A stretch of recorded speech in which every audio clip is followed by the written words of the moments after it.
Hey, what's up, everybody? BDO44 coming at you in another video. All right, so I was just listening to the Laker Nation gentleman by the name of Sean. He was talking about John Wall and the potential to bring in John Wall if he were to get bought out, meaning we would be able to bring him in at a price that makes sense, a veteran minimum or something like that.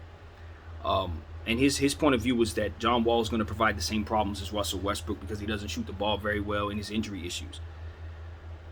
I have a different opinion about John Wall, although his injury issues I have the same concern about. And as far as his shooting, he's never been a shooter, but his mid-range game makes up for what he doesn't necessarily do from behind the arc. And his set shot is very good, to be honest with you. I've seen him hit threes enough, but that's not something he's seeking out to do. He's more so looking to make passes for others and get them involved. That's the thing. A lot of people have forgotten John Wall's game because they haven't seen him in so long. John Wall is one of the best defensive point guards in all of basketball. What he also is one of the fastest players in all of basketball. So even if he's coming back from injury, his natural ability should still make up for that in some ways and get him back up to a pace that keeps him at least where he needs to be to keep up with guards, in my opinion.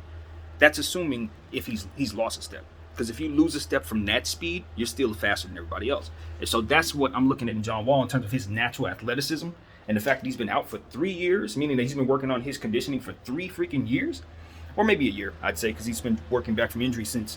But he's been out of basketball and ready to go for over a year, with the Rockets having held him out, this entire time because they were concerned about him getting hurt. He played at the beginning of the season and he played great. And people have forgotten how good he looked to start the season. They shut him down. Nothing actually happened. They just shut him down. And so if the last time we saw him he looked great, if there weren't really any injuries after that, and don't quote me on that because I didn't follow him as closely as I needed to, but the last time I saw him, he looked great. They shut him down over a year ago. He's been ready to go for over a year. So at this point, it's like the issue with John Wall for me is his contract. That's it. I don't have any problems with John Wall as a player. John Wall is one of the best point guards in the game when he's right. Now, granted, his injury issues are severe. He has had knee injuries and ankle injuries, injuries off the court that had nothing to do with basketball, obviously, that he has healed from, that probably did make it so that he's lost a step or two. And I'm not expecting him to come in and be the old John Wall. I wouldn't ask him to do that. And at the price that he's going to be asking for after this contract is up, I don't know that he's going to be able to demand anything other than the vet's minimum until he can prove that he's something otherwise. So with that incentive in mind, given the fact that he's probably only, 31, 32, I don't know how old the man is, but he ain't way out in the 30s, there's still a way for him to play himself into a role in this league. I look at guys like Kyle Lowry, various players. He can carve out a role where he can still be valuable. He ain't going to be the old John Wall, but he's still going to be a starter. And what he does is he makes others better. And he's defensively gifted. Now, I don't know what he's going to be able to do on the defensive side because of the injuries, right? He may not have it on the defensive side no more, a la Klay Thompson. But because these guys, both of them, are gifted thinking defense, they're still going to be good defensively. They may not be the lockdown stoppers that they used to be, but in a team defensive setting, they're going to get stops. In a situation where they're surrounded by really good defensive players, they're going to be excellent help defenders. John Wall is one of the best defensive point guards in basketball. I need people to understand this because it's not necessarily about him missing jump shots. It's about him locking down the other guys. And because I look at Russell Westbrook as a non-defensive player, someone who has defensive deficiencies, severe defensive deficiencies, I can easily separate the two and say, no, you don't have the same problems at all. At all. You bring in John Wall, your defense gets significantly better. You keep Russell Westbrook, your defense is going to stay as it is, or worse. That's just a byproduct of the players, right? Russell Westbrook's a bad shooter, but Russell Westbrook's looking to take shots. He's looking to jack up three-point shots, mid-range jumpers, whatever he can. He's looking to attack, scoring the ball. He'll get his assists in transition. He'll get his assists as they come, as he looks for his shot. He'll get assists as he attacks the rim. That's not John Wall's game necessarily. He's looking to attack the rim for sure. And he's also looking to set up your team.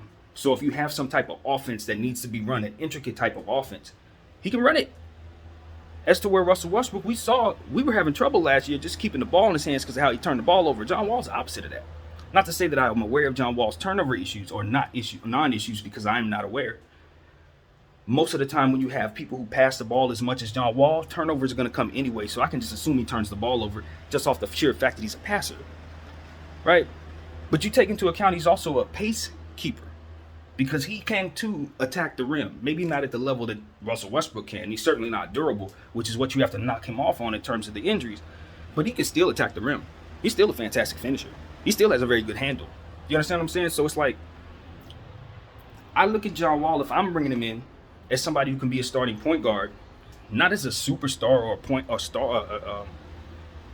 a superstar or a star player at this point, but someone who can come in and play the Derek Fisher role.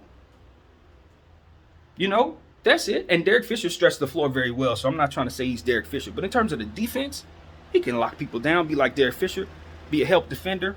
On the offensive end, he can make the right play, get to the line, make the basket, occasionally hit a three here and there. But most importantly, get everybody involved. Make sure that AD's getting his looks, make sure that Bron's getting easy looks, making sure that Austin Reeves has somebody to run with, make sure that Max Christie has somebody to run with. He's going to make everyone better on both sides of the floor. So, I just want to come out here and say, look, where his conditioning is, I'd imagine it's good because he's been working out for a while. But, you know, has he lost a step? I'd imagine he has. Yes, I believe so. Could he get hurt again? Of course. When someone has had these type of injury issues, you got to work that into this equation. You don't expect him to play more than 45 games. And if he gives you 60, you're happy. If he gives you 80, you're praising. But, you know, you got to work into the equation that he's not going to be there most of the time. Because that's what the history shows us. And that's what you're just going to build your team with the understanding of. That's a lot of minutes for Austin Reeves, Max Christie, Ron at the point guard. Obviously, if we're bringing in Kyrie Irving, you know what I'm saying, John Wall would be his backup or his running mate. So we will have options in that way.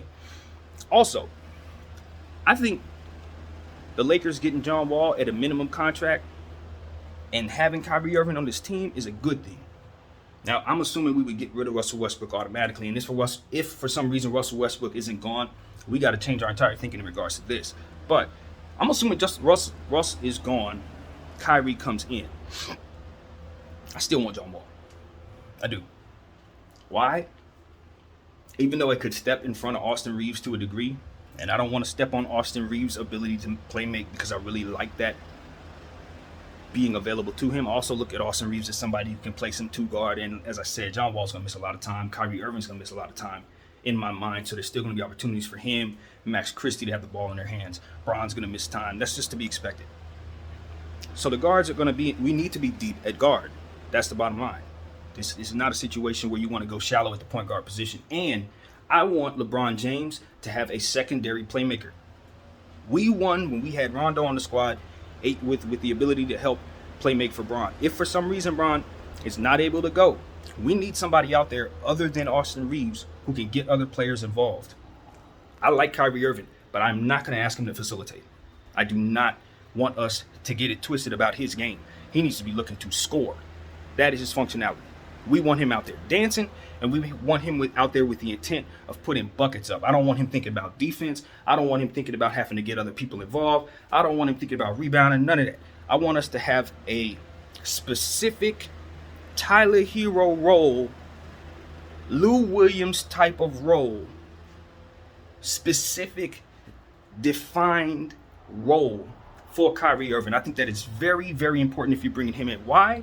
Because I want him to understand that he is on a mission with this team that is specific to what we're doing. There's no vaccine nonsense to talk about. There's nothing that's going to keep him off the floor. We need him locked in, and we want him to understand that we want him to be himself, not only off the court, but on it. I think that's very important to get off to the right start with this particular individual. You have got to put him in position to be him and think about nothing else. And if you leave him the opportunity to just score and just dribble, you're going to get an all-star season out of Kyrie Irving. I guarantee it. Because the Nets are asking him to do too much. The Celtics are asking him to play in a backcourt with a million different people. And the Cleveland situation, that was a long time ago. It's a lot of different factors. Everybody's older now. And I don't think he should be asked to do too much, especially defensively. if we find ourselves in situations where we need to move away from him defensively and go in a different direction, we should be able to audible out of that like Miami and audible back into it like a Tyler here. I'm telling you, if we're doing this correctly, we're not relying too much on Kyrie Irving. Because if for some reason his piece has to be gone, we have to still be able to function properly. Okay? That's why I think John Wall is so important. Because I have to think that Kyrie's going to miss time. I have to work that into my equation. I'm not going to sit here and be blindsided by his piece missing. That is a mistake. You got to have that already in mind today. So bringing in John Wall at a minimum contract gives you insurance for both players. Because if for some reason John Wall ain't out there, of course Kyrie Irving is balling. If for some reason Kyrie Irving ain't out there, of course John Wall should be balling. If both of them out there, then you got the Max Christie, you got the Austin Reeves, if you didn't give them up in trade to get Kyrie Irving. So, which I'm not certain we would be able to keep everybody that we think we're keeping in order to make a trade like that happen if he opts in, right? Because we got to take that into account. There's no guarantees coming in, no $5 million. I think it's more likely he comes at 36. So we got to have that in mind that we could be losing some pieces that we really like, especially some of the guards. Because if I'm Sean Marks, I'm probably asking for one of those two pieces. So I don't know if he's going to do that. I don't know if the Lakers going to do that, but I don't know if it's going to hold up a trade if for some reason we have to give up Austin Reeves or something like that. So everybody brace yourselves for some bad news there. I'm ready for it. I hope it doesn't happen. But all in all, I think at the end of the day, I want to give myself as much depth as humanly possible at the guards position, particularly defensively. Because if I'm bringing in Kyrie, I don't look at him as a defender who's going to play 82 games. So if I got John Wall down there, I got the facilitator aspect of things that Kyrie's not necessarily supposed to be doing. I got the defensive aspects of things that Kyrie's not supposed to be asked to do. And like I said, they can play in the backcourt with one another, with John Wall and Kyrie Irving both being able to switch out between the 1 and the 2 if necessary. So it gives us a lot of options of versatility as well.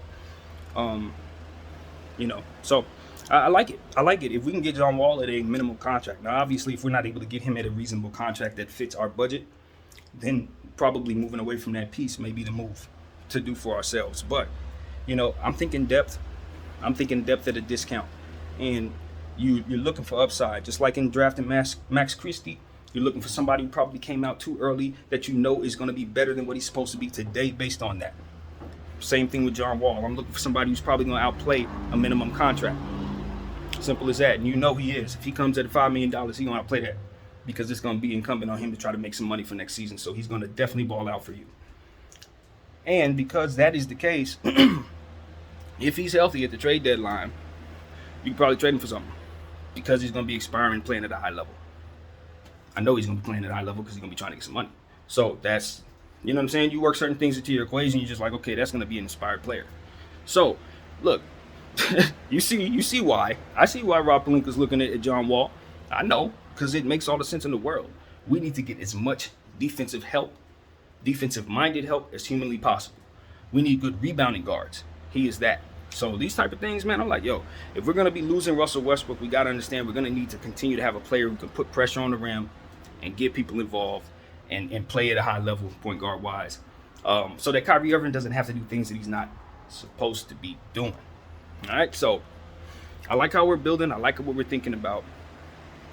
The price tag on John Wall is ever so important.